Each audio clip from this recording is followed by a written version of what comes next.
One piece chapter 1170 जिसका title the opposite है। इस चैप्टर की शुरुआत प्रिंस लोकी और उसके लेजेंडरी हैमर रैग्नीर के बीच मुकाबले से होती है, जहां हमें पता चलता है कि रैग्नीर कोई आम हथौड़ा नहीं बल्कि उसने मिथिकल ज़ोन रैटाटॉस्कर फ्रूट खाया है।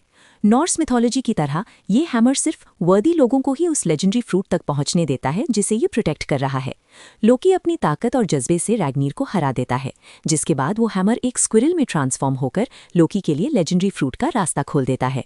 लोकी जैसे ही ये फ्रूट खाता है उसकी सिलुएट दिखाई जाती है, जिसमें उसके हाथ पंजों यानी क्लॉज में बदल जाते हैं और वो लाइटनिंग यानी बिजली की ताकत इस्तेमाल करने लगता है, जो कि कई थियरीज के मुताबिक मिथिकल ज़ोन नीधा घर की निशानी है। इस चैप्टर में कॉम्बैट मैकेनिक्स को लेकर भी एक बहुत बड़ा खुलासा किया गया है, जब स्कॉपर गबान समझाते हैं कि वर्ल्ड गवर्नमेंट के इमॉर्टल फाइटर्स यानी होली नाइट्स को कैसे हराया जा सकता है।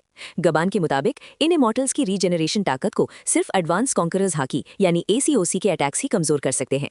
अगर उन पर मुसलसल कॉन्करर्स हाकी से भरे हमले किए जाएं तो उनका हीलिंग प्रोसेस बहुत स्लो हो जाता है और उन्हें असली दर्द महसूस होता है। ये वही टेक्निक थी जिसकी वजह से रॉजर पायरेट्स ने कई बार होली नाइट्स को धूल चटाई थी। ये डिटेल इसलिए जरूरी है क्योंकि ये सीरीज के एंड गेम फाइटर्स और इमू की ताकत को समझने में मदद करती है। इसके साथ ही हमें इमू के अबिस कवेनेंट्स यानी उन 3 तरह के कॉन्ट्रैक्ट्स के बारे में पता चलता है जो वो अपने सर्वेंट्स को देता है। सबसे पहला शैलोस कवेनेंट है, जो सिर्फ ट्रैकिंग के लिए होता है और ये शैंक्स और यंग हैरल्ड जैसे फाइटर्स के पास था।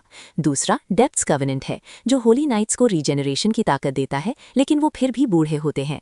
सबसे खतरनाक अबिसल कवेनेंट है, जो सिर्फ 5 एल्डर्स और गंको जैसे एलीट वेसल्स के पास है, जो उन्हें न खत्म होने वाली जवानी और इमू के जरिए पोजेस होने की ताकत देता है। ये पूरा सिस्टम दिखाता है कि इमू ने कैसे पूरी दुनिया के टॉप टियर लोग को अपने कंट्रोल में रखा हुआ है। फ्लैशबैक का अंत बहुत ही दर्दनाक है, जहां प्रिंस लोकी और उसके बाप किंग हैरल्ड का आखिरी मुकाबला होता है। लोकी जब एडवांस कॉन्करर्स हाकी और लाइटनिंग का इस्तेमाल करते हुए हैरल्ड पर आखिरी हमला करता है तो हैरल्ड थोड़ी देर के लिए होश में आ जाता है और ये एडमिट करता है कि वो इमू के कवेनेंट के असर में था, जिसने उसकी सोच को बदल दिया था। हैरल्ड अपने बेटे की ताकत देखकर मुस्कुराता है और उससे कहता है कि वो उससे प्यार करता है, लेकिन वो लोकी से दरख्वास्त करता है कि वो उसे खत्म कर दे क्योंकि वो अब बच नहीं सकता। लोकी रोते हुए अपने बाप को हमेशा के लिए नींद सुला देता है ताकि एल्बाफ का मुस्तकबिल बच सके, और इसी के साथ चैप्टर एक इमोशनल नोट पर खत्म होता है। अब सबसे बड़ा सवाल ये है कि क्या लोकी स्ट्रॉ हैट्स का साथ देगा या वो इमू के खिलाफ अपनी अलग जंग लड़ेगा। आपको लोकी का ये नया ट्रांसफॉर्मेशन कैसा लगा, कमेंट में जरूर बताएं, और अगर वीडियो पसंद आई हो तो लाइक और सब्सक्राइब करना मत भूलना।